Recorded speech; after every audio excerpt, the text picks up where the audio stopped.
Hello everyone, Jennifer here with Millennial Work Life. Hoping you guys have had a wonderful day so far. I really hope that some of you had read and enjoyed my blog, Working with Family. I wanted to talk a little bit more on this subject and dive deeper into my personal experience with working with my family.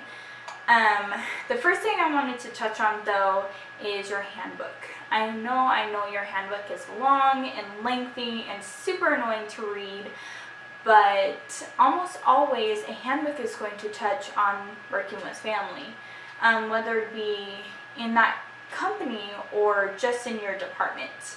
I really recommend you read your handbook thoroughly if you're thinking of either hiring a family member or you're about to be hired on with a family member.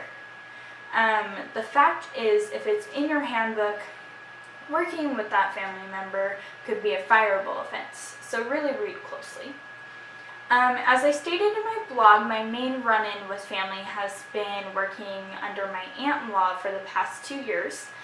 But I was also thinking back, and there was a time when I worked not with a family member, but actually with some close friends. This also did not end well. The story goes, in high school, thanks to a prior boyfriend, I received a job at his church, first working with the Sunday school and eventually working in the preschool. Ironically, this worked out pretty well because at the time I wanted to go into teaching, and I was even taking classes in high school to fast track me into the program when I started college. After we broke up on our prom night, there seemed to be a different vibe at work, almost like everyone was walking on eggshells around me. Interestingly enough, my boss actually took to this a little bit differently. Since I was not on track to have a husband or even children soon, I received a lot of judgment from her. Yeah, I know. So much so that it started negatively affecting the way I was treated at work. I was subject to some pretty severe nepotism by her and actually other directors at the school in the church.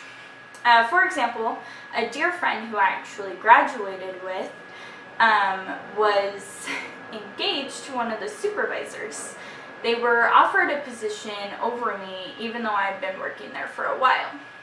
Going through that at such a young age was pretty tough.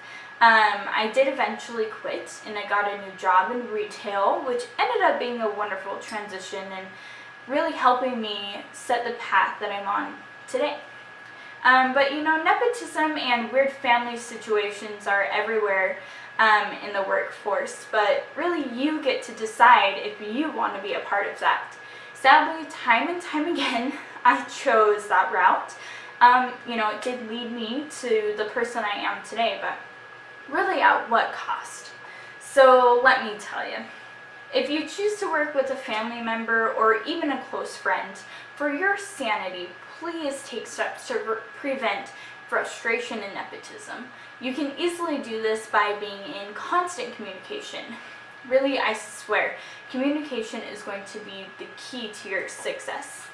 Make sure that the role you or the family member is in is outlined and the duties are clearly stated. Seriously, get a contract if you need to. And lastly, always keep work life and personal life separate. No one deserves to be unhappy in a place where they are going to spend most of their life at. So that's me. That's kind of my story working with family and my opinion and how I feel about it. Thank you so much for listening, and please check out my blog at www.millennialworklife.com. You can catch me on Facebook, Instagram, and Twitter, all at ML Worklife. See you later.